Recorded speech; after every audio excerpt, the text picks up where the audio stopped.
Bienvenue sur la chaîne Interprétation biblique du Coran. Bonjour les amis. L'idée musulmane selon laquelle les Juifs se cacheront à la fin des temps derrière un rocher est une instrumentalisation idéologique contre les Juifs. Il suffit d'être intègre pour constater que cette idée idéologique musulmane ne se trouve pas dans le Coran.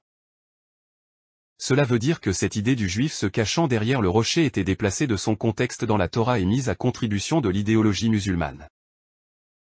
J'en ai déjà parlé dans mon livre au sujet de la sourate Al-Falah. À cette occasion, je vous invite à lire le livre de Deutéronome pour vous en rendre compte par vous-même. Dans la Torah comme dans la Bible hébraïque, Dieu agit comme agit un père de famille envers ses enfants. Dans la Bible hébraïque, Dieu aime son peuple, de même que le père de famille aime ses enfants.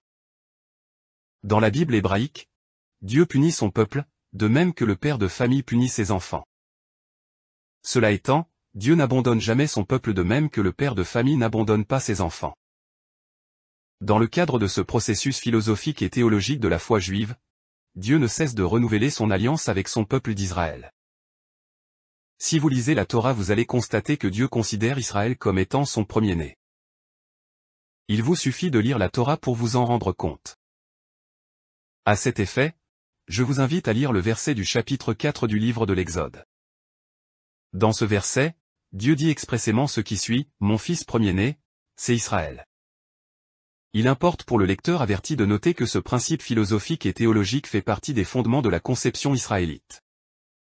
Il importe également pour le lecteur averti de noter que ce même principe philosophique et théologique se retrouve dans le Coran. Dans cette perspective, le lien entre le Coran et la littérature israélite ressemble au lien entre les deux faces de la même monnaie.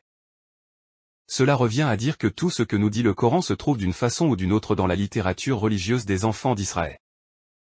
Il suffit d'être suffisamment intègre intellectuellement pour constater à l'œil nu que le Coran est 100% israélite. Ceci pourrait vous choquer, mais c'est bien la vérité que nous cachent les exégètes musulmans. Il vous suffit de lire le Coran pour vous rendre compte que le Coran ne cesse de parler du Dieu d'Israël. Le Coran ne cesse de parler des prophètes d'Israël. Le Coran ne cesse de parler des enfants d'Israël. Le Coran ne cesse de nous parler de la Torah d'Israël. De même, le Coran cite les enfants d'Israël 41 fois, mais il ne cite jamais les enfants des Arabes. Sur ce, je vous invite à vous abonner, à aimer, à commenter et à partager. À la prochaine les amis.